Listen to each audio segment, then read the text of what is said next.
Dr. Homebrew is brought to you by 5 Star Chemicals, providing safety and cleaning supplies for brewing, distilling, and winemaking at 5starchemicals.com. Doctor, look. Stand aside, nurse. I'm Dr. Homebrew. Stand clear.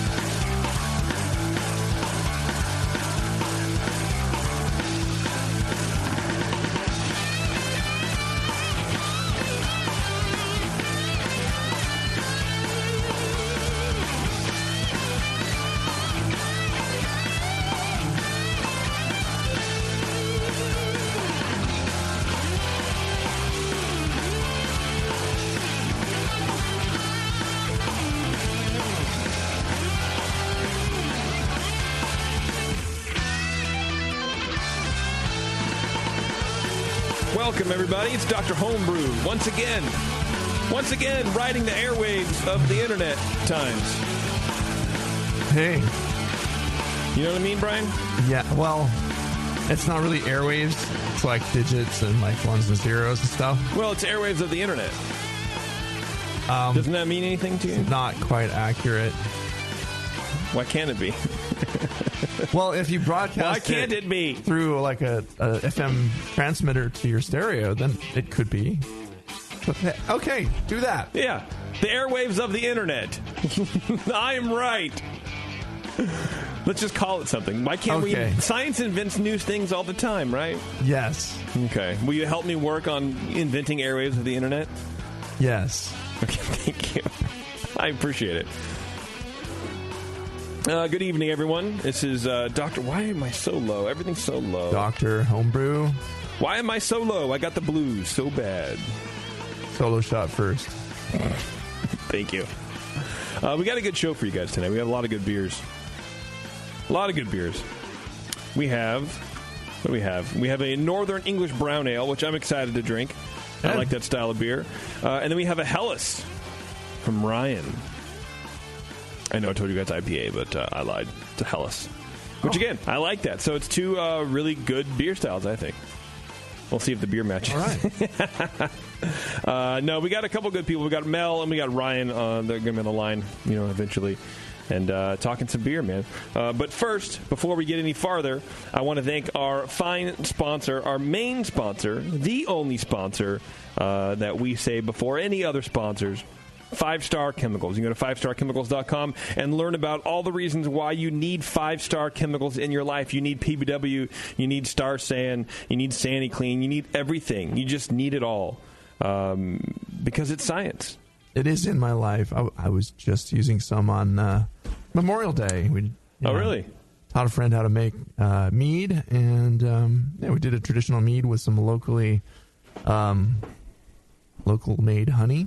Yeah. In his hive. So, yeah, my buddy Don and I made a nice traditional mead with some Narbonne yeast, and of course the PBW and the Star San before you do anything else with it. You got to have it in there. You have to have it in the mix, man. You got to have it in there. Or else, we had a little bit of foam left over. I'm like, don't fear the foam. Don't do it. Don't fear it, man. Don't fear the foam. Yeah, it's fine. It's fine. Look, and if you want to give a little rinse, you can. That's it. Yeah. Either way, it doesn't matter. We did give it a little rinse. I mean, because I do it too, and I've never had a problem. We were putting filtered tap water in there anyway. It's like, well, we could rinse it with a little filtered tap water. I'm like, yeah, we could. What's that going to hurt? Yeah, right. But, yeah. Check them out. They're nice people. 5starchemicals.com. And if you're going to be at NHC, and I'm not saying, Homebrew Con, right, is the conference, and NHC is the competition. Is that what they're doing this year? I guess so, yeah. Kind of doing a name rebranding thing. But they're going to have a booth at Homebrew Con, so stop in and check out the lovely ladies at 5 Star, man.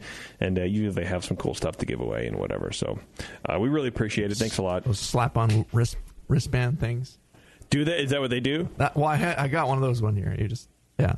Oh, yeah, the kind of wide. I think they were, weren't they like bottle koozies or something like that? Were like kind of wide? I used it for like strength bands, you know. I didn't, I mean, maybe cool people would use it for a cozy. I didn't really think of that use. Huh. I was like, it's a wristband. Cool. Yeah. You look like Superwoman. I'm the Hulk woman. Pretty much. You're Hulk woman. Oh, hi, Geoff. There you go. Yeah, sitting in for Doc today is Geoff. And Geoff, you've been on the show before. I was on the show seems like a long damn time ago, yeah. A long It time was on ago. the inaugural Dr. Homebrew. Oh, really? The very first one? It was. Episode 1. Yep. So listen back, folks. Wow. Listen to how horrible we were and how much more horrible we've become. And now we're coming full circle. Full circle horribleness. Well, I appreciate you stepping in, Geoff. I Absolutely. appreciate that. Doc is, I don't know, Doc's doing whatever Doc does these days. Living the high He life. couldn't be here. He's living the high life, man. Let's see. We have Mel. We're going to get Mel on the show. And I know there's something else I had to talk to you guys about, but I friggin' forget, man. Sponsors or... No, did it all. Okay. I think we did it all. I think I'm just used to rambling a little bit too You have much to in the show. plug man. your own inventions and No, but projects? I do want to tell you, remember that Grodzitsky Yeah. that we had like 8 months ago or whatever, and then I brewed one, and then I okay. never did anything with it. It just left it sit in my carboy. Did I ever tell you that? It was like November I brewed. I was like, I love this beer. I rebrewed it. Okay. I rebrewed it again. The old one's still sitting in my fermenter from November, but so I'm stoked about that. I don't know. That's my little Dr. Homebrew call out because I didn't know about that style until whatever his name was. Did you brew it on your Pico Brew Zymatic? Or I did. you? Yeah. Oh, okay. You'll have to did. give me a recipe, dude. I got one of those coming. Okay. It's well, I'll link it. I'll link my my library. Yeah, I guess I can just search. I'm getting used to this, but I've brewed on it a couple times with a buddy who has one, and it's pretty fun. So pretty fun.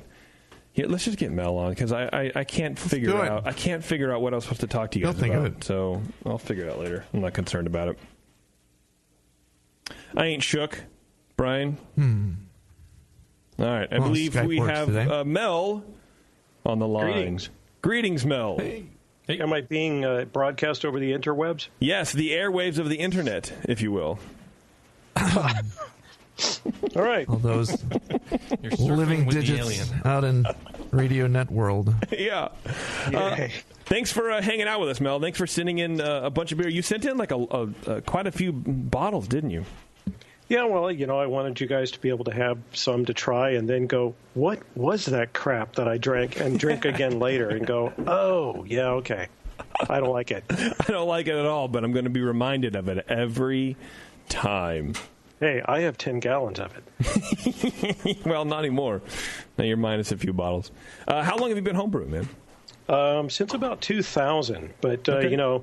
People try and put a metric on that, but really, I get to brew maybe 4 or 5 times a year. So, put that in context. Oh, okay. So you've been doing it for a long time, but your batch count may not necessarily be the highest in the world. Well, yeah, considering when did I brew this? October 3rd, 2015, right? And I just brewed again yesterday for the first time since then. Oh, wow. Okay. My batch count has gone down quite a bit since I had a kid a few years ago, so maybe it's something related to that. Well, my daughter was born 2 years after I started homebrewing, and she's going to be 13 next month. So, Oh, You geez. got to help her then. Yeah. Awesome. yeah, if she was only interested, She has other hobbies? What? yeah, she'd rather play Minecraft or She doesn't want to schlep things for her dad? no. Put away that soccer ball and carry 10 gallons of boiling water for me, please. Shovel out that Stick your grain. hand in there. Right. Well, is this the first time you've made a Northern English Brown? No, but there's not. one thing Okay. in common, and this is one of the reasons that I sent this brew to you, is that I seem to have trouble every time I use an English-style yeast. Okay. And so I don't know if it's me, if my expectations are off, or if it's just horrible, and I should stick to American-style IPA. What's the off flavor that you're getting? Well, to me, it finished out at 1016, but it feels like it's really unattenuated and really sticky sweet. I mean, I don't know. I'll Finished wait at to hear from the 1016. experts. 1016 isn't very low. No, it's not. Yeah. Although, the estimated final gravity from this brewing software that I use, which I can't recall now that I'm on the spot, Beersmith. Yeah. Beersmith said it should have finished at 1014, so it wasn't too far off, and it was actually higher than my target starting gravity was 1057, and my actual starting gravity was 1060. So I kind of went, yeah, all right. Okay. Well, maybe we can figure it out for you. Brian, you want to start off helping out Mel with his Northern English Brown? Yeah. No problem. So, yeah, we got, back in the 2008 guidelines, it was an 11C. They've kind of changed it around. Now they're just like, what's the current one? It is 11C and then... Northern English Brown. Then they had Southern English Brown, but now they don't have that anymore. They just have English Brown. British Brown Ale 13B in the 2015 guidelines. So... Well, JP said to use the old style guidelines, so I was trying to, comply. No, that's good. I if that's what you brewed it as, if you brewed it to the old guidelines, and that's exactly what judged as, that is where we judged it. So I thought in the aroma it has a low, kind of caramelly, nutty, and I like chocolate in the nose. There's some nice malt flavors in there. It's definitely a malt forward aroma. But I also got like a moderate green apple, like kind of acetaldehyde note alongside that, and it was a little distracting. So the main thing I'm getting is acetaldehyde is the kind of off thing in this. It's seems a little like acidic and sharp, maybe because of that, but it's not sour smelling or anything like that. It's got a little toffee. No obvious hop, no diacetyl or anything else that would indicate like not finished or being taken off the yeast way too early or something. But just kind of low fruity esters in there, and the acetaldehyde actually blows off a bit as it goes, or I'm just kind of getting used to it. But the chocolate comes through a little bit more as it has warmed up to me, alongside with a little more of that toffee. Appearance-wise, it's a nice reddish, medium brown color with a light tan head that started medium, stuck around pretty well when we first judged it. It's falling a little faster here, but I think it might just be a glassware thing. I don't know. But yeah, it looks very clear. Fine bubbles, had kind of a moussey head. Appearance was nice. Look, I gave it full points for appearance. Just looked like a brown ale should. Yeah, it's a great color. Yeah, beautiful beer. Pretty dark, but yeah, it's towards the darker side. I think you wouldn't want it darker, but lighter would be black. Lighter would be fine, I guess. Yeah. But it's pretty good. Yeah. So, and the flavor has a kind of a sharp malty bite with dark chocolate notes. Again, some of that acetaldehyde, pretty prominent. A little low, kind of a soy saucy kind of note. You could tell me there was dark chocolate in here, and I wouldn't call you a liar. Yeah, it's like bitter chocolate, semi-sweet, bitter. Yeah, people say that like chocolate malt, and I don't know if that's what's in here, but doesn't have a chocolate flavor. I disagree. I think it totally does. Like a cocoa powder kind of thing, right? Simpson's chocolate malt. Yeah, the softer stuff. Yeah, the softer British and the lighter chocolate malts will definitely have a nice chocolatey. You get up the ones that are, 350, 400, blah blah blah. And that's going to be a little more richer and more, biting, but not as smooth chocolate. The chocolate flavor is there. It's pretty smooth and nice. There's a low kind of earthy hop there. The bitterness is fairly substantial too, from the malts most likely. Some of the chocolate is kind of expressing itself in a little bitterness. Seems like an ale ferment, but I wonder if it was maybe rushed or. I'm not sure because the acetaldehyde's kind of poking out. Finishes medium to. It doesn't seem overly sweet. It's kind of semi-sweet, and a little bit of little sharpness to it overall. Just from the biting acetaldehyde. It's not acidic, but there's definitely a little bit of alcohol in here too. That's giving you a little firmness. It seems like a little on the strong side and a little on the dark, rich side for the style. It's not like a light, refreshing, what's the classic? Newcastle? The Newcastle, skunked because it's in the clear bottle. I think they changed. No, that's Sam Smith's. No. I was gonna say I thought Newcastle changed that. I think they did actually, didn't they? Did they? I don't know. I've had They it in. should, man. They should. Is it in a green bottle now? It might be a green bottle, yeah. Maybe. It's half green, half clear. It's a whole thing they got. Yeah, look it up. There's mouthfeel-wise, it's kind of medium body with a medium-high carbonation, a little biting and acidic there too, a bit of astringency. Not super creamy or smooth, just kind of there's a little bit of alcohol warmth in there, distracting, just not pulling it away from the style a little bit. So overall, it's like a nice malt-forward Northern English brown without much of that classic nuttiness. It's more of like a chocolate monster and, rich and a little bit of edginess to the malt, a little bitterness, a little, not roasty, but just kind of rich chocolate, bitter, sweet chocolate. The acetaldehyde and a little toffee, which is nice in there too, but the acetaldehyde kind of hints at that English yeast. It will drop out a little faster. Of course, that's what you should use to make it. It's an English beer, so it will drop out. But if you're and that stuff drops out like a rock sometimes. I don't know which strain you use. If it was the London or the ESB yeast or what was it? I don't know. You can tell us what it was, but. Well, let me know when you want me to tell you about it. Okay. Well, tell me what yeast it was now. Well, it was a yeast I'd never used before. It was the West Yorkshire 1469. Oh, West Yorkshire. Okay. All right. It's the Timothy Taylor yeast. Yeah. Okay. Mel, when you say you've brewed these beers before, are you using the same yeast, or are you bouncing around English yeast to English yeast and still getting the same kind of deal?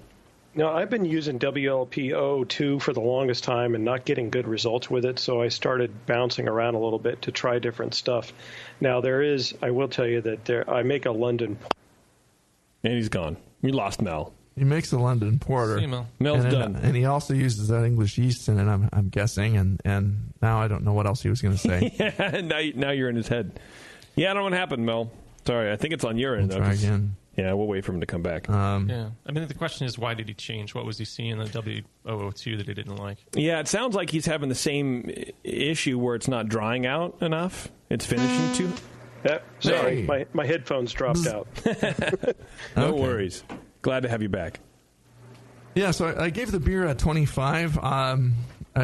It's I might have been a little rough on it. It's actually a pretty good beer. There's a lot of nice flavors in here, but it's just the acetaldehyde was pretty distracting, and you just want to make sure to keep it on the yeast a little bit longer and control your fermentation temp really well. If you can, bump it up towards the end a little bit to do a rest and pull out some of those early fermentation products. Is that what acetaldehyde is caused from?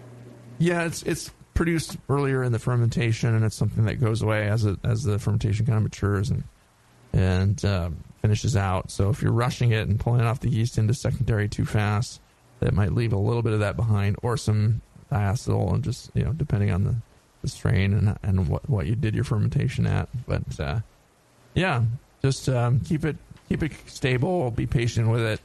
I think it's a pretty good beer. It's got some light balance issues, but I really like the flavors that are there.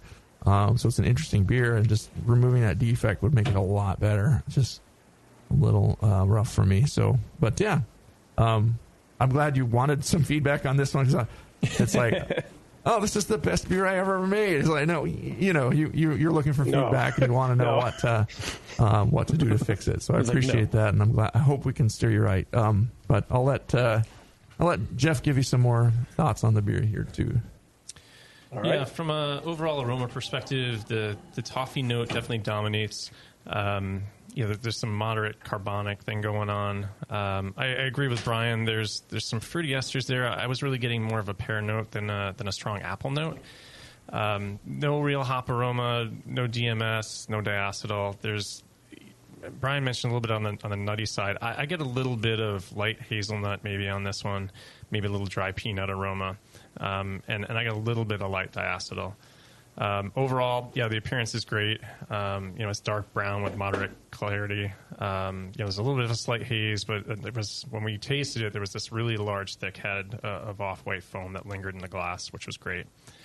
From a flavor perspective, there's that moderate toasted malt aroma or malt character. earthy hop flavor, that light pear ester. It's got a good bitterness. That's I thought it overpowered the toasted malts a little bit. I know Brian thought it was a little bit more on the malty side, but I thought it was medium high in the bitterness, and I thought that lingered a bit. It was pretty bitter, kind of medium high. Did I say low? I think, I know when we tasted it, you said, oh, no, it's super malty. And I was like, I don't know. It's got this nice little bitter thing going on, which I thought was a little bit high. Yeah, like chocolate malty, like... Yeah. Sometimes the bitterness from those dark grains. Bittersweet, yeah. So it's chocolate bitter, not hop bitter. Because that was one of my questions, is the hop balance. Yeah. Yeah, I think sometimes you can get a mix of both, right? You've got to balance the hop with the amount of dark grains that you've got going on that give that bitter character. So it really depends on your malt bill sometimes. Mouthfeel was good. Medium bodied, medium high carbonation, a little bit warming. So a little bit of alcohol in there. A little bit astringent. I'd say medium low on the astringency side. But overall, a dark ale with decent clarity. It's balanced more towards the bitter end for me than I would have expected for the style. Head retention was great. So it's either, now that we're getting to talk to you, it's a little bit of the bittering hop too high, or some of those roasted grains are a little bit too high. Very good, very clear fermentation, with some of the complexities of some of the English ale yeast. So you're getting that fruity stuff that's coming across, but maybe a little bit too much on that acetaldehyde side. And then the hop flavor comes through, a bit strong. So I was at 28. I think, we probably need to talk through it and see what you're doing on the fermentation side, what the temperature's like and what your strategy is, I guess, on fermentation. Well, so I've been listening to Jamil for a long time. That's your first mistake. Yeah, I know. The other part is that, like him, I'm a software geek. So my fermentation is completely computer controlled.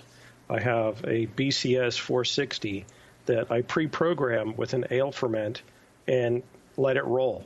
It's got timers and it does all this stuff automatically because I can't pay attention to it all the time. So it has a thermal probe that sits in the wort, and it controls the temperatures inside of an old refrigerator unit. It's completely computer controlled.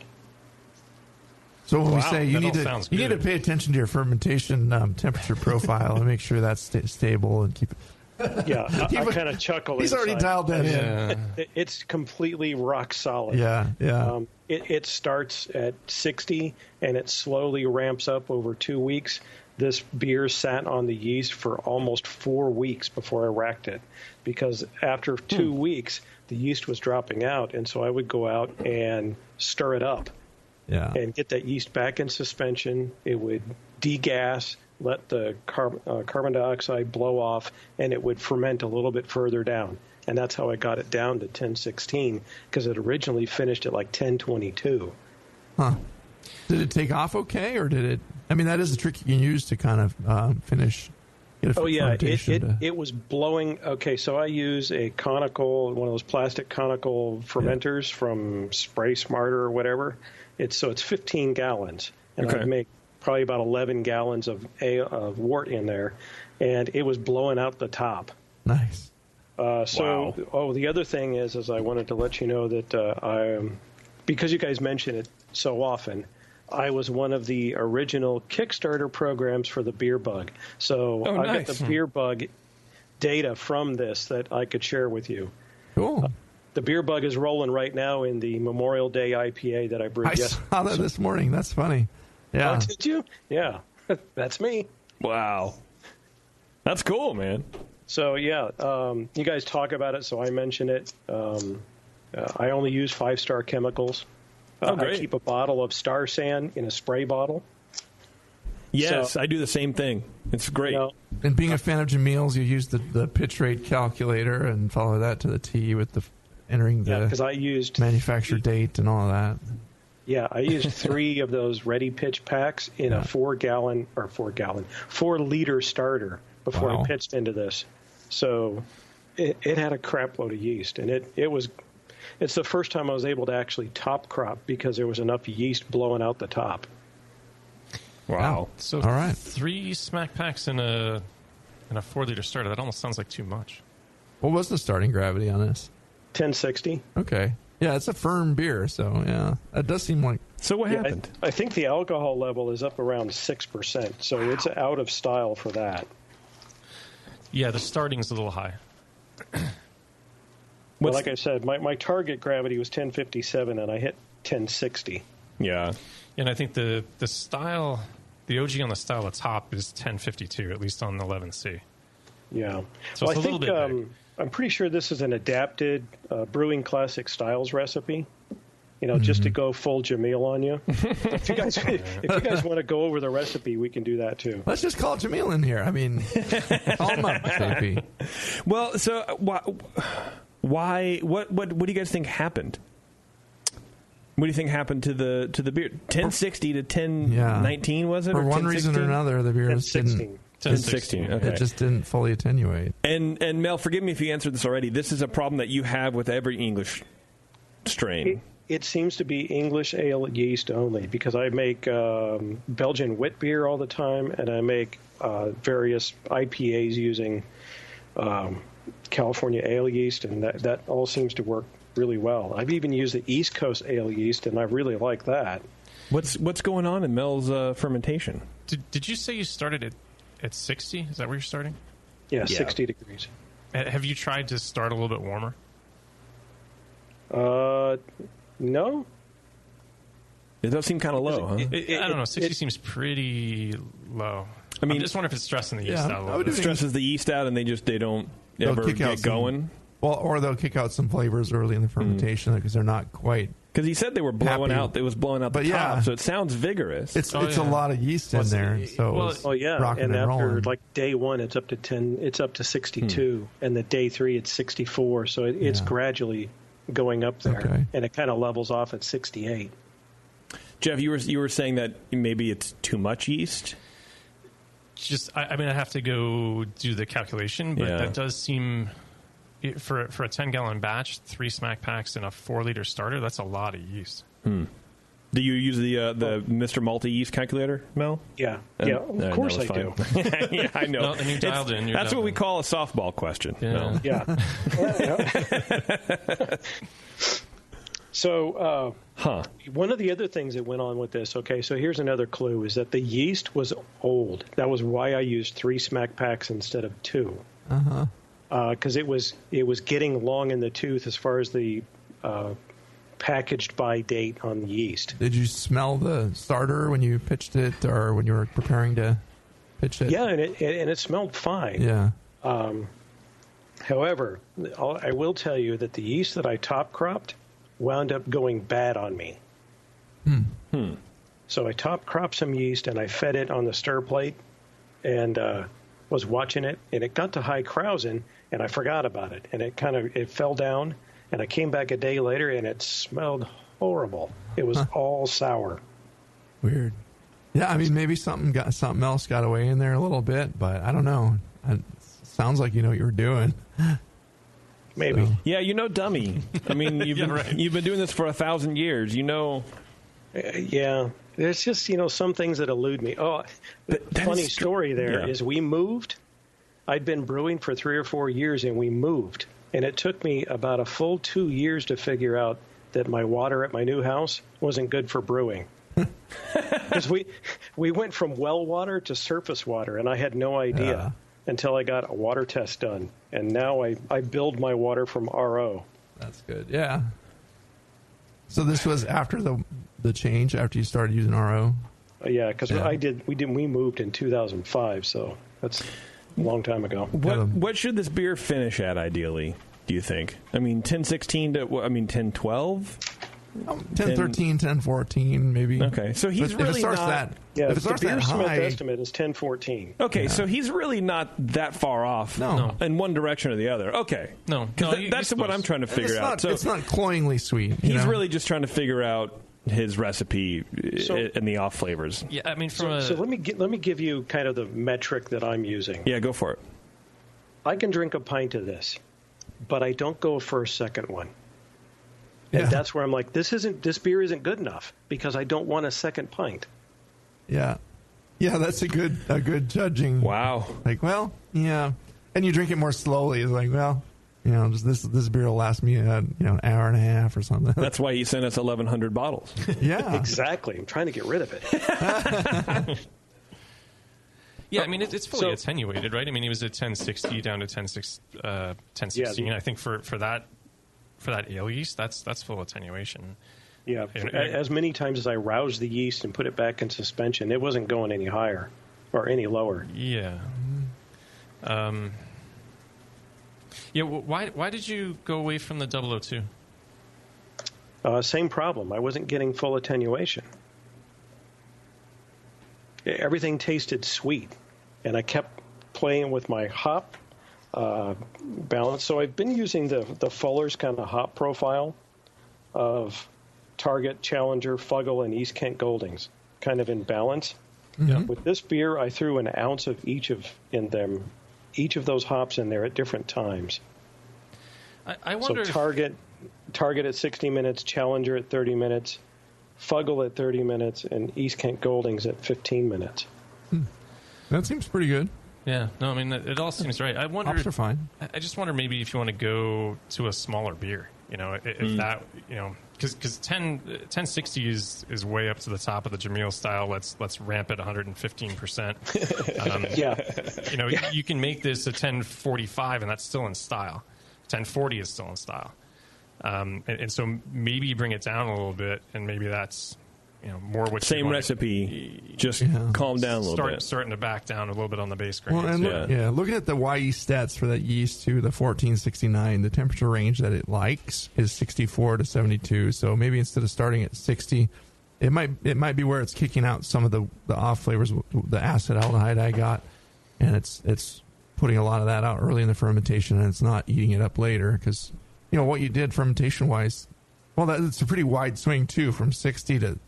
Well, okay. Let me revise that. I'm looking at my program right now. It starts at 65. Oh, okay. Well, that's not bad. 60. I think it's 64. Okay, it's that's struggling fine. to get down to 64 right now. It's at 65. Yeah. Okay. Yeah. Okay. So you're right there. Too low. Yeah. Okay. 65 is good. That's good. Okay. 60 would be low. So yeah, interesting. I don't know what to tell you about this beer. Well, I think Jeff's suggestion is right. Let's back it down a bit. I mean, even 1050. That's going to be a good first. 20 pounds of Maris Otter in it. Yeah, that's a bunch. It's hefty. You shouldn't get that alcohol like, oh, wow, there's a little warmth here. There's a little alcohol flavor and aroma. And it's I think the recipe tastes great. Yeah. Though I think the recipe's fine. I mean, maybe it's a little. Those headphones are going out again. Yeah, they died on me again. Mosquito. I mean, maybe like the little too much chocolate malt. Maybe it's the chocolatiness is too rich, and it doesn't have much of that classic nuttiness to it. So yeah. If you're going to style, one of the other things is I changed the medium crystal that is specified in the Brewing Classic Styles to Simpson's Dark Crystal. That's like a slap to Jamil's face right there. He deserves it, though. Yeah, but he was when he wrote this, he was playing with what was available in homebrew shops. And a lot of his earlier recipes. Simpson's malt bill. That's what I was going for. Right. Yeah. It tastes great. It just I think if you tweak it out here and there, bring down the final gravity, maybe drop a little bit of that the dark malts there, and give it another shot.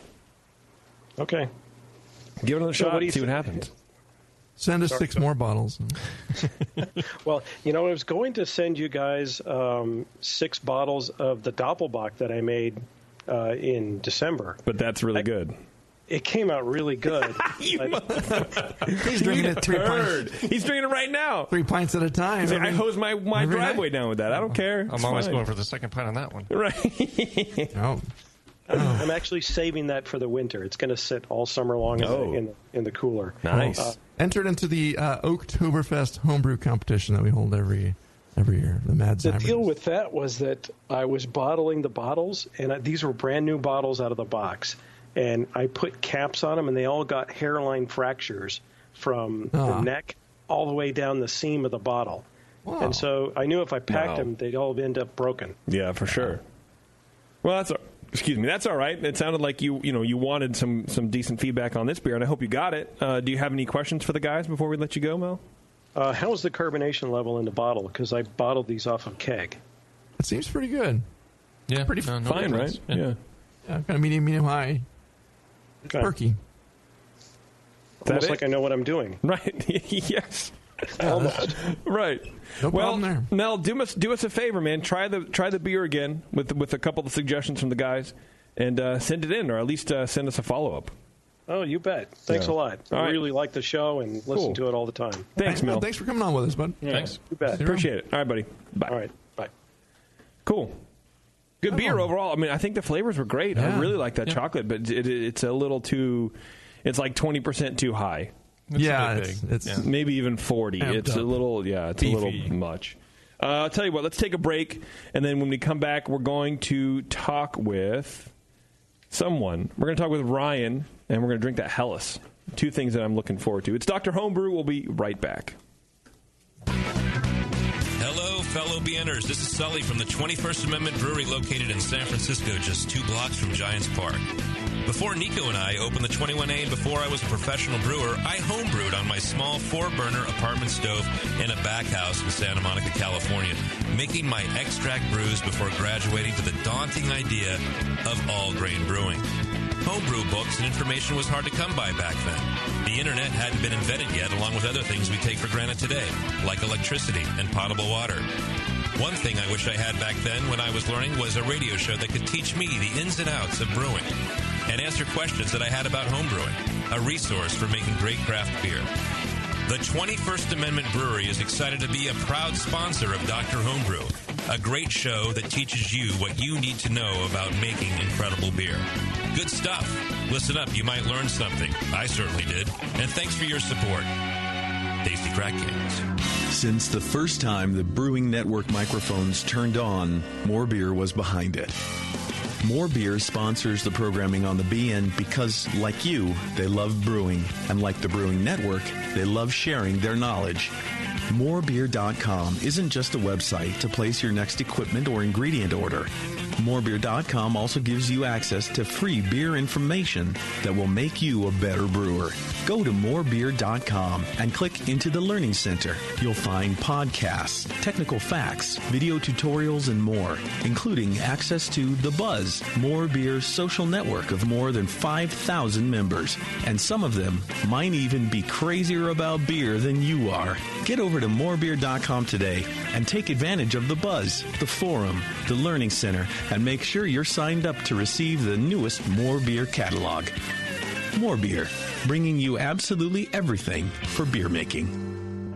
That's it. I've had it. I am never putting hops in my beer again. What? Why? It's just too ridiculous. Insane prices, stupid contracts, high shipping costs, crappy selection. Dude, you need Nico Brew. Nico Brew will rock your f***ing face right the f*** off your f***ing skull. $5 shipping to all 50 states, plus fantastic international rates get you low prices on Nico Brew's great selection of hops and more. Whether you're a home brewer, a pro brewer, or a homebrew shop owner, Nico Brew can get you the hops you need in increments big and small, single orders, spot buys, or full contracts. And there's only one place to join the uber special secret elite bare bones club where you'll get the best deals anywhere. Holy shit. NicoBrew.com. NIKOBREW. Nico Brew, your bare bones buddy in the brewing business.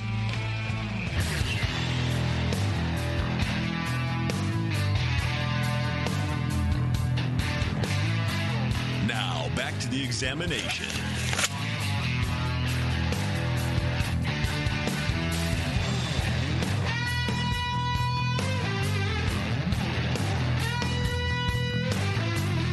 All right, thanks for hanging out, everybody.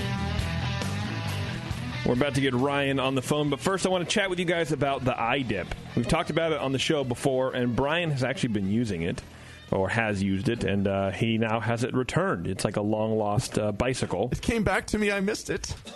I was testing all my friends' water for them. Like everybody's let me test your water. coming over to me with little, ball jars and like, here. Oh, were they really? That's cool. I mean, they lined up on my doorstep. Yeah, seriously. Yeah, they're still there, I think. They're braving the heat. Oh, guys, I'm recording a show tonight. We can't. The iDip, dude, it's pretty amazing. It's what they call it the Smart Brew water testing kit. It incorporates a revolutionary photometer, which is the first and only multilingual. I screwed up the copy. My fault. Whatever. What are you going to do, right? The iDip is rad. You can use it for your home or commercial brewery. That's the cool thing about it. I think one of the things that they really want to drive home to you guys, it's not just for home brewers. It's not just a homebrew thing that isn't going to ramp up with your brewing skills. It's the one of the pieces of equipment that you can take with you as you ramp up to a commercial brewer if you want. Or if you're a commercial brewer now and you don't want to do the titration method, you don't want to sit there and do math or read your water supply chart every 6 months, grab the iDip. Especially if you're building your water and you want to make sure you're actually putting in as much calcium or whatever people put in their water as possible. Yep. You got to go with the iDip. Yeah, it's pretty easy to use, pretty fast testing, and just run through. I mean, the smart water, the smart brew kit comes with all the ones you need for brewing. Comes with all the little sulfates, all the little test strips, alkalinity, hardness, all of that, calcium. It's pretty revolutionary. It's the first handheld water tester that has a smartphone app. And it speaks foreign languages to me sometimes. I'm not sure why that was. Multilingual. I think the iDip guys are just messing with you. That's why. It pairs with your Bluetooth, and it'll update your water results instantly to your own personal water profile. And then you can take that water profile and email it to the other brewers on your team or the other people in your club, or you can post it to Facebook if you're one of those people who likes to share a bunch of stuff like that. And I think it's pretty helpful, especially, again, you're building your water, or you have different people. You were telling us the other day, Brian, that you you were testing water like in San Ramon versus Livermore, and they're vastly different. From 20 miles away. Yeah. Way different, just a different water zone. But also, I mean, just throughout the year, if you're in an area like we are where they'll be pumping more surface water at certain times of the year, and different times of the year, your water will just all of a sudden, it'll smell different come out of the tap, and you wonder what's going on. It's time to brew. You want to brew with it. You could find out that morning what you got. Now you know exactly what you're working with. It does over 40 different water quality tests. 4 come preloaded on the app, and more are available. You can test for things like total alkalinity, chloride, calcium hardness, pH, sulfate, and tons more. There's only 4 milliliters of water needed for each test, which I think is pretty great. And it's really cool. You put a little bit of water in the photometer, and you take the related strip, and you shake it in the water for, about 20 seconds? Yeah, it has a little timer that ticks down for it. It's 20 seconds. You just rattle the strip in there. Yeah, there's no math needed. I mean, it's pretty cool. Yeah, and if you did have questions, they've got great support. They tell you what's what and help you out. I love it. I think it's awesome. And there's a special for the Brewing Network people. That's you guys, in case you didn't know. Enter code TBN10 at checkout and save $10 on either the standard or advanced smart brew testing kit. Order now and make this futuristic technology part of your brewing process. Visit smartbrewkit.com. TBN10. I could see it being something, too, that a homebrew club could, give as a benefit to their members. They could buy one and test some of their members' water or whatever. I think it would be perfect for a homebrew club. You just have one, and either, you bring your water into each meeting or whatever, and they just sit there and run the tests, or you loan it out to people, or especially that big brew day, teach people how to homebrew day, all sorts of stuff. All sorts of stuff. Yeah, for club projects, so your water doesn't suck. Right. That's the worst thing, man. You're going to do a club project, and we're brewing at Joe's house. How's his water? Yeah. I don't know. I don't know. It's fine. I'm sure. Joe thinks he knows his water, but Joe doesn't know his water. He just has the pool. Joe doesn't know diddly. Yeah. He has the cool patio that everyone's going to hang out on. Yeah. So that's why everyone wants to brew at Joe's house, but his water sucks. It tastes like the pool water. Right. It might be the pool water. Anyway. We have Ryan on the line. Ryan, are you with us? I am. How's it going, guys? Pretty good. How you doing? Hey. I'm doing real good. Thanks for having me. Of course. Yeah, thanks for joining us, man. Thanks for sending us beer. Yeah, and thanks for sending a Hellas, too. We don't get too many Helli in the world. I knew you'd like that, JP. I appreciate it, man. It's not an IPA. It's not an IPA. Oh, man. Well, let's see, Ryan. How long have you been homebrewing, man? My brother and I started doing extract kits in 2008, and did 2 or 3 kits a year, and never really made anything that we were proud of. Yeah. So that'll happen. Kind of dropped it for a couple years, and then my wife was finishing her dissertation a couple years ago, so I decided that I needed a hobby as well, since she was always busy. So I started researching all grain brewing, and then jumped full on into that, and I've been doing brewing probably every other week since then. Wow, you're going for it. Yeah, totally. That's cool, man. How's it been going for you? How's that transition? Real good. I think, I think I make some pretty decent beer. The guys in my club seem to think it's okay. Maybe they're just lying to me. I don't know. Maybe you're the guy who has the pool. They want to come hang out. Yeah, maybe. Well, have you ever done a Helles before, or is this your first shot? I haven't. It was my first, and it was my first lager. I'm a pretty impatient guy, so I like to turn around beers in about 2 weeks. Yeah. So I've always kind of shied away from doing lagers. And truth be told, it's not really my favorite style anyway. But my club, Johnson County Brewing Society, was pouring at a fest mid-March, and I purposely, wanted to do something. You get so many IPAs and barrel-aged stuff now at Brewfest that I kind of wanted to do something simple and light. So I gave myself 2 weeks to brew a Helles just to see if I could pull it off. And this is the result, what you're drinking now. Obviously, this was brewed probably, I don't know, the tail end of February. Because I poured it about mid-March at a Brewfest, and it did turn around. I used gelatin in the keg, pretty aggressive fermentation schedule. We'll get into that later, but it turned out pretty well as far as I'm concerned, and I think it's it's changed a bit in the bottle, so I want to see what the guys say. But yeah, okay. I think it was a success for my first lager. Okay, excellent. Geoff, why don't you kick us off, man? All right. Yeah, from an aroma perspective, I got a moderately low grainy character, a hint of an earthy hop. Just smelling it again now. It has this little bit of a low yeasty note to it. No diacetyl. Initially, I didn't get any DMS. Maybe a little bit of a light DMS today, and maybe a little bit of a low sulfury note. Malt character dominates overall. From an appearance perspective, very light straw in color. It was really super clear. I remember mentioning that to Brian when we judged it previously. So you were able to drop that out, I guess, with the clarifier. So white foam of bubbles that fell quickly to a nice thin layer of foam. From a flavor perspective, grainy malt character that was moderate with that earthy hop flavor. With a hint of spiciness and a little bit of, at the time, it tasted like green melon to me a little bit. Otherwise, I didn't get any other fruity esters out of it. Malt balance, low hop bitterness in the balance, low bitter overall, and a nice dry finish. Mouthfeel, medium light in body with a medium carbonation. It was slightly warming, not creamy, slight prickly hop at the tongue. Very low astringency. So overall, a nice light straw, crystal clear pale lager with a pleasant malty grain character, with an interesting and quite pleasant hop flavor. I thought, with that green melon rinds came through a bit for me. Overall, I thought a well brewed example without any really noticeable flaws. The head retention probably could be improved a little bit, but overall, a 36 for me. Excellent. Wow. All right, Brian, you're up, bud. Yeah, I agree with a lot of what Geoff said there. It does have, it comes through to me up front with kind of a honey-like malt presentation a little bit. And it's got, it's definitely like there's a strong pills component in there. Low kind of herbal hop below that. I'm getting a fair whiff of DMS myself. I got it when we judged it earlier, and it's there.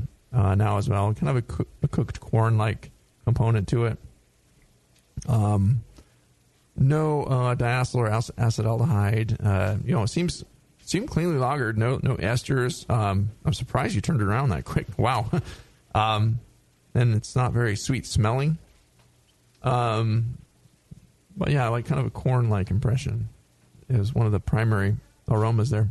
Appearance-wise, beautiful beer. Great deep yellow, like gold color with a brilliant clarity. Had a nice head that stuck around nicely. Flavor balanced to the malt, and some of that honey-like and a little bit of that canned corn evident. Not high, just kind of a medium low level. And the flavor, to me, it finished kind of medium sweet. I don't know what it finished at, but it's on the sweeter side for the style. I mean, it doesn't need to.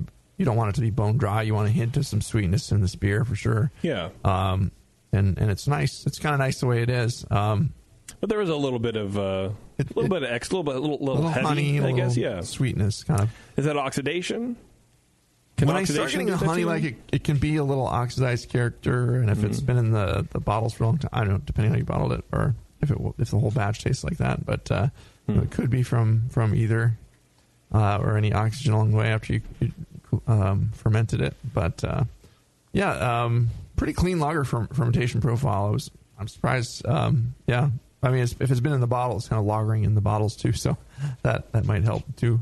Be interesting to taste it and go back in time and taste it in mid-March there. So that honey kind of lingers in the aftertaste, low hops, floral herbal. I like how if you can go back in time, that's what you would do with your low time. Bitterness. Is drink a homebrew. That is what I would do, man. A fresher homebrew example of the Yeah. Sorry. Mouth? Yeah. Thanks, JP. You're welcome. Nothing better to do. Yeah, I mean, I could do anything I want, but I want to try this Helles. Go back and bet on the Sharks. Medium bodied, no slickness, no warmth, slightly creamy, not astringent. It's pretty spritzy. Nice carbonation there. Medium high. So overall, I don't know if you've been to Munich and tasted some of the lighter, the Helles beer. I mean, Helles just means light, and German is the light lager in Munich, and they have a Dunkles, which is the dark, and you can find Box and other stuff there too. But it's just what you drink kind of when you're down there. It's just super flavorful. It's got kind of a delicate kind of bready malt flavor to it that some of the honey and some of the other things in this is kind of covering up a little bit. So again, I don't know if it's oxidation or something else going on in there, or just the DMS is detracting a little bit. But that's detracting, and I would just avoid O2 at all stages past the start of fermentation. Do a nice long boil and open. Keep the kettle open, with a vigorous boiling to reduce the DMS. You can cut back the Pils malt a little bit, but and use some different base malts in there. But that's what you do to get rid of the DMS. So yeah, I'm interested to learn. I gave it a 33. I thought it was pretty tasty, drinkable beer. Just like kind of balance wise, it wasn't quite where I wanted it to be for the Helles. Just mainly from the freshness of the malt perspective, and the DMS detracting a little bit. But I agree. Yeah, nicely done. Thank you for sharing, and I want to hear about this lager profile. Will you tell us about it, please? Yeah, and I've got to give a shout out to Marshall at Brewlosophy. This is essentially his Helles recipe, although I think he uses the White Labs 029 Kolsch yeast. Okay. And I used the Weihenstephaner 3470 dry yeast. And I fermented it I pretty much followed his quick lager profile. I mean, I fermented this at 63 degrees to start. And then, it sat at 63 for, I think, 62 hours. And then after that, it was bumped up about 2 degrees a day for 4 days. And then immediately after that, so about 7 days in the fermenter, I began, maybe 8 days, I began a cold crash for 48 or 72 hours. So really it lagered for, 3 days, and then was transferred to a keg and with gelatin in the keg, and, sat in the keg for a couple days, and then I pulled off the bottom murky stuff, and it was pouring pretty clear at about 14 days, and that's when we served it. And, I think it's changed so much from the time that it was served, out of a jockey box at a beer fest, and now I'm actually drinking the last bottle that I have that I bottled at the same time that I sent you guys the stuff. Yeah, and I get very much the same kind of notes that you guys do. I don't pick up as much DMS as or really any, but then again, I'm not a BJCP judge, but I don't get any of that, but that doesn't mean it's not there. I just maybe I just don't even know what to look for. But it definitely finishes. It's too sweet now, and I bottled it off the keg, and I don't have a counter pressure filler. I just stick a bottling wand with the end pulled off into a picnic tap, and that's how I fill my bottle. So it very well could be some oxidation that's giving it that sweetness that maybe wasn't there originally, and for that matter, I think the hop could be kind of tweaked a little bit. And in fact, I brewed this a couple of days ago on Sunday, my second batch of this, and my first was one bittering charge of 6.1% alpha Tettnanger at 60 minutes, and that was my only hop. And it was about just under 18 calculated IBUs, and I think he could probably use a little more, and maybe it would stand the test of time a little bit if it had. So I did a 20-minute edition, a real modest one, and then another small edition at 5 minutes. And it's just under 22 calculated now, but I think that might provide a little more balance towards the hop. So much of that sweet malt that's coming out after a few months. Yeah, a Helles should be malt balanced, but you don't want it to be too sweet. So yeah, if your hops are too low, it's going to have that kind of not cloying, but just too sweet impression. Even though it's kind of medium, it's not overly sweet. So right. Yeah, I agree with a lot of that. It would be interesting. What did it taste like before? It didn't have that honey-like thing. It was just a little crisper, a little fresher. Yeah, it was definitely a little crisper. Yeah. It had a little bit more of an upfront hop bite than it does now, and it's really malty now. But I think it was more balanced. And that's not to say balanced towards the bitter or the malt. It was more equally balanced before, and now I think that's kind of fallen off, and and that could very well be due in large part to oxygen being introduced at bottling. But to kind of counteract that, I added a couple more hop additions to hopefully make it last a little bit longer before it sort of peters out. And you're doing the same profile in the second batch, the 63. Yeah, it's in my chamber fermenting right now at 63. I'm surprised and I'm amazed that you didn't get all that much fruitiness out of it with that temperature. Yeah, and I decided to use it after he did an experiment with 3470. And I think he pushed it to 70 degrees. Oh. And he fermented one, sub 60, and then did another one at 70, and the p value was less than. I'm not a statistician, but the p value showed that it was that nobody could reliably tell a difference between one fermented at 58 and another one at 70 with that yeast, and it's just a really forgiving strain. So yeah, that's cool. Yeah, and so his malt bill is basically 87% pills. Just over 11% Munich, and just a touch, like 1.3% of melanoidin, I guess, to kind of mimic that decoction kind of thing. And that's it. Just for fun, I would try doing a lager the traditional way sometime and see how it works. Like, try to stretch your patience out. And, it sounds like you have a busy brew schedule, but, dude, you could do a lager. And for your first lager, this is pretty good, man. I'm impressed. And the yeast, to know that the yeast does that, and your buddy did a bunch of triangle tests there apparently to just see if people could pick it out. That's pretty cool. It's kind of astounding to me. I would think, if you just told me this beer was fermented at 63 degrees. Then you just did tell me that. I still don't believe it. Well, and then obviously the yeast selection has a lot to do with that for sure. Oh yeah. But that's just out of curiosity, Ryan. So, you're drinking the same beer with us right now.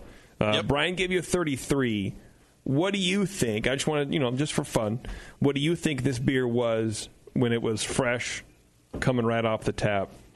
If this is a 33, this is your baseline. What do you think the improvements would do to your score? Well, I have a buddy in my brew club. I won't name him, but he said high 30s, low 40s. But that's just kind of an off the cuff. We had already been drinking, so who knows? Cocaine, yeah, for sure. But point of fact, this show was supposed to be, I think, mid-April-ish. But I think I told JP I had submitted it to a competition. And I said, well, that kind of works that we're pushing it because I've got this in a competition. It's being judged late April. And actually, the scores I got from that, 2 judges scored it, and they both scored it a 32. So Brian was pretty right on with his. Cool. And neither of them talked about, well, one of them said low cooked corn. So one of them got a little bit of DMS. They both talked about some astringency. And nobody really mentioned that at all. No, I didn't get any astringency. It's not. Yeah. I've got a little. I mean, I had scored it before. A little low astringency on it. The cooked corn thing to me today, and maybe because the bottle is a little bit warmer, that's coming through more. Mm-hmm. And so that's definitely there. And I don't know if it's what Brian is getting a little bit of the honey character, but there is a sweet corn note to it. I get smelling it. I could easily confuse that for mead. Yeah. Once you finish it, you take a sip of it and let it sit on your tongue for a second, swallow it, and then just let it sit and taste the aftertaste. That's mainly where I'm getting the DMS. It's subtle. It's not overpowering the flavors that are there, but it just lingers on the palate after the beer is kind of dried off your tongue and gone away. And just think of a can of corn that you just cook the corn and you smell the can before you put it in the recycle bin, of course.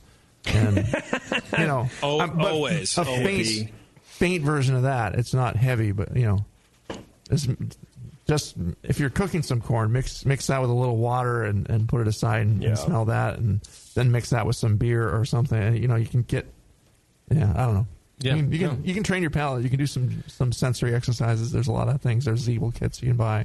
Go to the store. And the BJCP supports some stuff there. So, for clubs that want to do an activity. Yeah. Get some Miller Lite. Get some of that corn. Dump it together.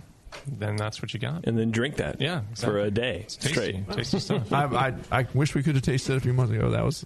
It seems like a great beer. Yeah. I'll keep working on that time machine. Please do. Thank you. Ryan, do you have any other questions for the guys? Just real quick. My water where I live is pretty hard. I mean, there's a lot of bicarbonate in my water. I did add some calcium chloride and some lactic to get down to a mash pH of 5.2. What would you do to this? I think because of that bicarbonate content, and it's probably a little bit higher in sulfate and sodium than I would probably use for a lager. Should I be diluting and I typically don't. I mean, I'll adjust for mash pH, but I won't adjust specifically for sodium or sulfates or whatnot. Should I be diluting my water for a lager, or should I just be using RO and building it up from there? If your water's not too high in certain things, you can dilute it with some RO water, or the stuff you buy in the grocery store and the big jugs, whatever, Right. Or even some spring water that's pretty low and everything too. You just get that and blend it with your water if it's at a certain point. I mean, if it's just 400 bicarbonate or something, it's 400 parts per million, you're not gonna be able to adjust that downward. Or if there's something really high magnesium or something weird and then it's sticking out, you can only do so much. I mean, it's not bad. Water wise, it seemed pretty refreshing. I didn't get any nasty, weird mineraliness to it. So, I mean, what you're doing seemed okay. It's maybe not exact, and maybe the soft breadiness will come through better with a lower sulfate, lower carbonate water. But the calcium chloride is a good idea to kind of accent the sweetness a little bit and get your calcium up where you need it to be with all those light malts. So, I think you're on the right track. Just play with it. Go to Brewer's Friend and play with the water profiles there, or on the Beersmith program. It's really easy to dial in a profile that you want. Okay, cool. Awesome. Thanks a lot, guys. I really appreciate it. Yeah, thanks, man. Yeah, Appreciate thanks for it. sharing. Welcome. Thanks for sending that beer in. It's an interesting story. Just the lagering. Yeah. Not the, you blew Brian. You broke Brian. You blew my mind. Yeah. You broke him. Well, you guys know Marshall. I mean, he's the one that published this. So, Okay. It's not my idea. It's totally his. So I definitely don't want to claim that this is my thing. But, a lot of good stuff he's doing over there. Yes, Marshall's great. We've had him on the session a few times. I agree with Brian. Try a traditional lager method first. Not first, but sometime at some point. When you're going on vacation or something. Yeah, I would like to drink those experiments 6 months down the road, because I wonder if the fast lager method doesn't affect any sort of compounds. Long term. Yeah, like long term, whatever. Right? Yeah. I don't know, and I don't. I'm just an idiot who talks into a microphone. I have no idea what I'm talking about, but I don't know. I would just that would be my analysis. Okay, I'd like to try that. I'll see if I can wait that long, but I'll definitely try. Just do it, and go on a trip. Yeah, it tends to smooth out a beer, remove some of the harsher components, and remove some of the earlier fermentation products as it goes along and ages in lagers. So. Yeah, it's a little bit more forgiving if you got some of those precursors to DMS that you might get early on. So yeah. All right, Ryan, we're gonna let you go. Cool. All right, man. Thanks a lot. All right, bye. Bye. Cool. Before I let you guys go for a break, and then we're going to come back and give some stuff away and then get out of here, don't forget the Homebrew Label Awards. If you guys are going to the National Homebrewers Conference, Homebrew Con, the Homebrew Label Awards is going to have a booth there. They want you to vote. You can go to their website right now, homebrewlabelawards.com, and vote for your favorite label. Every vote still matters, although I think it's a little too late to enter now. But stop by their booth at NHC, man, and check it out, and hang out with the Homebrew Label Awards guys. They're put on by the Grog Tag folks, and have a bunch of cool sponsors. They're giving away a bunch of cool stuff, and it's a great it's a great way to pass judgment on everybody, which I love doing personally. But especially people's creativity, people's artwork. It's so much fun. Make like a template out of the best label that they get, or I don't know what they do with that. I don't know. Give them a big pile of money and send them on their way. Big pile of money. Here you go. No, they're giving away like over $5,000 in prizes. Yeah, it sounds like a great. They give away a lot of stuff. So for the graphic people out there, do it. Yeah. Go to homebrewlabelawards.com and check out what we're talking about. Okay, we're going to take a real fast break, and then we'll be right back to give some stuff away ourselves. It's Dr. Homebrew. Hang on a second. Do you know the three most important rules in brewing? Sanitation, sanitation, and sanitation. And no one does it better than 5-Star Chemicals. 5-Star knows sanitation. You can only sanitize clean equipment. And 5-Star knows how to clean, too. For craft brewers and home brewers, 5-Star has what you need to keep your fermenters, serving tanks, kegs, and draft lines sparkling and free of any beer-spoiling bacteria. PBW, caustic, acid cleaners, Star Sand, SaniClean, lubricants and defoamers, pH stabilizers, and more. 5-Star Chemicals has cleaning supplies, safety supplies, heat exchangers, pumps, hoses, and valves. And 5-Star is proud to offer eco-friendly products that exceed customer expectations. If you have a cleaning problem, you need the 5-Star solution. Visit 5starchemicals.com or call 800-782-7019. 800-782-7019 and get the 5-Star treatment today. Tampa Bay has become a great destination for craft beer lovers with more than 60 breweries and counting, like Cigar City, Tampa Bay, and Coppertail Brewing. One of the newest breweries is Four Stacks Brewing Company in Apollo Beach.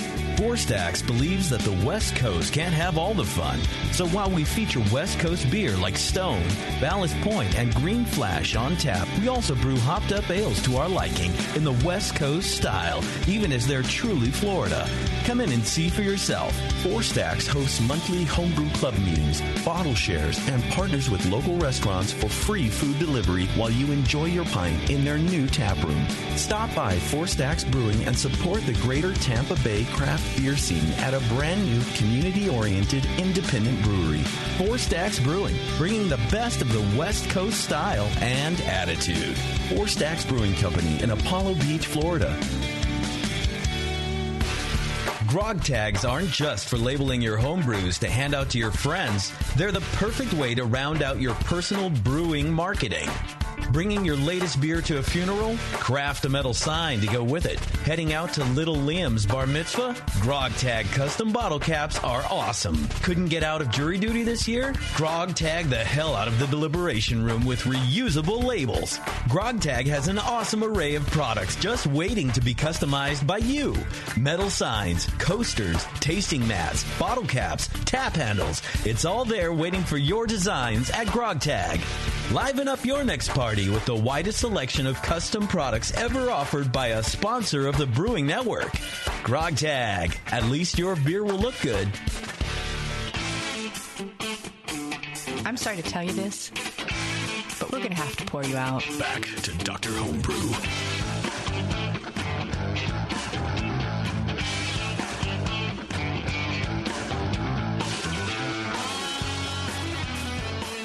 All right, thanks for hanging out, everybody. One more thing to tell you about AHA memberships. If you renew your membership or join as a new member to the American Homebrewers Association, this month in June, well, it's not this month, but in June, you will receive 6 ounces of Mosaic hops from BSG free with your membership. Just visit homebrewersassociation.org and use code BNAHA. That's BNAHA when you join or renew. Offer ends June 30th while supplies last. Homebrewersassociation.org and use code BNAHA. Or BNAHA for those of you who are, I don't know. Yeah. Just like nice acronyms for things. And then go to Benihana's, and then it's amazing. Yes. All right, Brian, we had a couple beers on the show, and now it's time to give away our $40 gift certificate to Grog Tag. Was it the, let's see, who do we have? Mel gets the Grog Tag. Mel gets the Grog Tag. All right. Well, it was a Good job, Mel. I enjoyed talking to both. Great. Yeah, we got some really smart brewers on both segments. It was cool. It was a good show. I liked it. I think we did a good time. I miss it. I wish I could travel back in time to the beginning of this show and just re-record it all over God, again. you are a glutton for punishment, man. I mean, you could accidentally hit delete and we could just call these guys back. And, yeah, accidentally. Or not. Zerp. No, that would be terrible.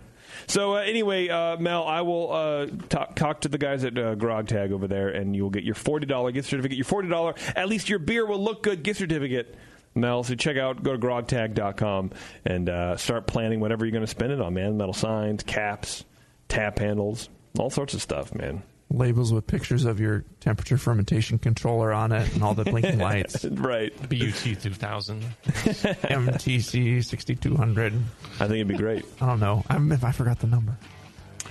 Really, Brian?